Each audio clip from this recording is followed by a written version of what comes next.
Cyclocross Froome and Team Sky survived an onslaught of attacks from their general classification rivals to remain within touching distance of the overall lead at the Tour of the Alps. Froome currently sits in 4th place, 16 seconds back from the overall leader Thibaut Pinot, Groupama-FDJ, though it came with more than 60 kilometers from the finish in Merano. The first climb of the Passo della Mendola was the site of attacks from the GC riders. Team Sky tried to maintain a level of control of the bunch, but a move containing Pinot, Domenico Pozzovivo and Marc Padun, both Bahrain Merida, and eventual stage winner Ben O'Connor, Dimension Data, went off the front with just over 50 kilometers of the stage remaining.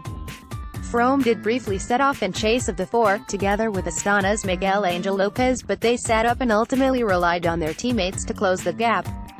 Kenny Alessandro was once again the last man standing for Froome on the final climb. "It was a short but intense stage today, and it was a very tactical race," Froome said after the stage.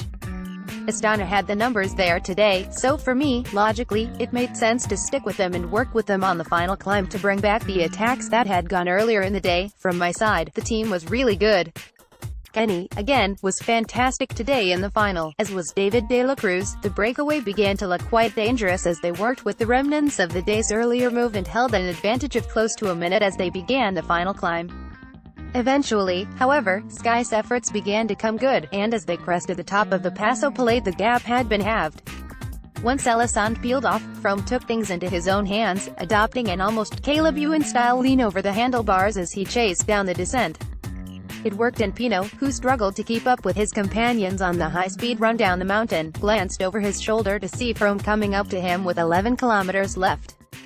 Froome neatly slotted into the leading groups, moving up the inside of Pinot on a right-hand bend over the top of the final climb. It was just about trying to get back to the front of the race and neutralize that group, with Pinot and Pozzovivo, who had gone over to the break. Froome said, "I enjoyed going down the final descent.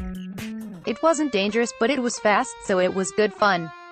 I also knew I had to use that descent to close that gap to the group in front, because if we got down to the flat, I think it would have been difficult to get people to commit to work.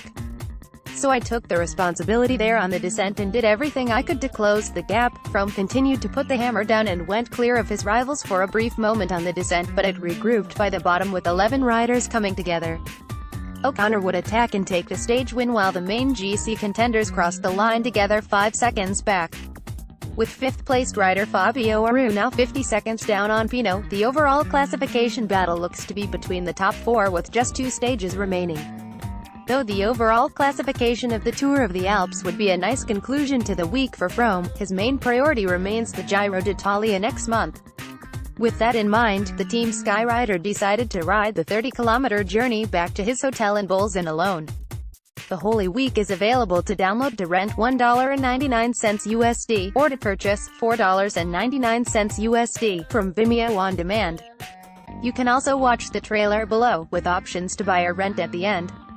The Holy Week from Cycling News Films on